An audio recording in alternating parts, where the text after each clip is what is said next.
Hello, what we have here is a quick summary of some of the stuff we talked about in class. The purpose of this particular video is to demonstrate that in the mind of a mathematician, solving equations is simply nothing more than applying inverses most of the time. So in this particular equation, I have x plus 2 quantity squared plus 1 equals 5, and I have to solve. So what I do is I invert the last thing that it was done to the value of x. First I added 2, then squared, then added 1. So I'm going to invert add 1, creating this equation here. Then I'm going to invert cubing, which is cube rooting, and so now I invert the cube root of the cube, which undoes the cube root, and then I invert add 2, which is subtract 2, and this becomes the value solution to this equation. Notice the value can be checked graphically.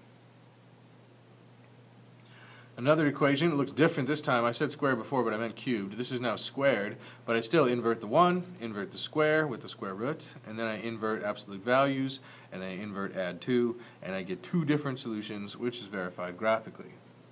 Inverse, inverse, inverse. Here's one. I can invert plus 1, which is subtract 1, then I invert divide by x plus 2, which is multiply by x plus 2. Then I invert multiply by 4, and then I invert add 2. And that gives me the solution to the equation, which can be checked graphically. So as you can see, it doesn't matter whether I'm dealing with reciprocals, or squares, or cubes, or even absolute values. This is what's called algebraic structure. And the structure that's being observed here, here's another one. This time it's with multiplication of 2/3. So multiplication is another function. Square rooting is another function. It doesn't matter what function I'm studying. That is, I can have something multiplied by a function, I can manipulate the argument of a function through multiplication and addition, and I could add values to a function as well. In Algebra 2 or Geotrig, you may have seen transformations of functions. These operations have an effect of transforming the graph. But now if I let D, A, B, C, and G, pretend that those are just real numbers, understand that it doesn't matter what function I'm studying. I can invert the add C, I can invert the multiplication of D, which is division, I can invert the function itself, depending on whatever the function is, I'll just invert it, then I invert add B, which is subtract B, and then I invert multiply A, which is divide A.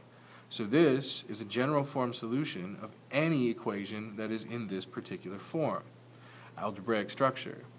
Understand we follow the same procedure whether we're dealing with a sine function or an exponential function or a square root function, any power function, doesn't matter. There are times when algebraic form and the inverse method is not going to work. We'll have to work with a different kind of algebraic structure. This particular algebraic structure is called quadratic form. Applying inverses to solve a quadratic equation is not effective when it's in the given form. However, factoring is. When I factor this expression on the left into its linear factor form, it produces a product of two numbers whose product is 0. It's called the zero product rule. We use the zero product principle when inverses won't work. Important part about the zero product rule, you need to have a product equal to 0. Equaling anything else, bad. So this is a logical argument that allows me to change or manipulate the equation. If we multiply and get 0, either 2x minus 1 is 0 or 2x minus 5 is equal to 0. Then we can apply inverses to both of these linear equations and we will find the two solutions that give us that equation. We'll jump ahead here. So that's something you've seen many times before, but never quite thought about it in terms of inverse. We're not applying the inverse when we're solving this way. We're applying a different logical technique. As such, it turns out quadratic form can be handy because it involves a different way of thinking.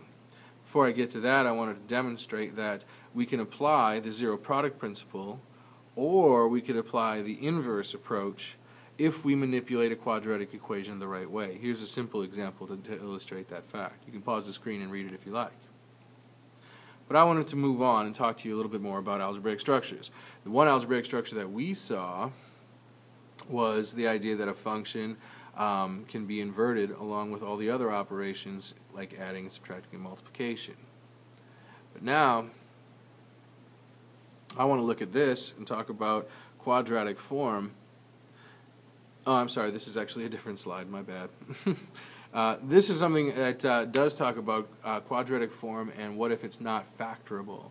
So here's a situation where this quadratic expression is not factorable, then what do I do? Well, if the quadratic expression is not factorable, let's see if I can jump ahead here, I didn't put any stops, then convert it to a factorable form, or sorry, to an invertible form. This is called completing the square, as you recall, and when I complete the square, I've transformed this equation from a form that's not invertible into a form that is invertible. I take the inverse square, and then I take the inverse of the absolute value, and I can easily solve the equation.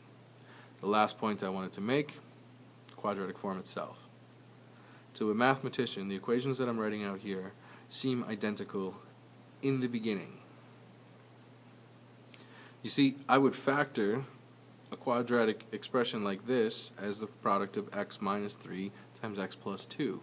This doesn't look the same, but it is quadratic form nonetheless, and the factors instead of x minus 3 are going to be e to the x minus 3, or sine of x minus 3, or natural log of x minus 3, or x to the negative 2 minus 3. So there's some resources I put on the website that should give you the opportunity to practice trying to spot quadratic form and then applying quadratic form to solving. I'm not going to show you how to finish solving this, but I'm going to tell you that it's a combination of applying inverses combined with the the zero product principle. So we have the zero product rule and inverses as two of the techniques at our disposal for solving equations. Enjoy.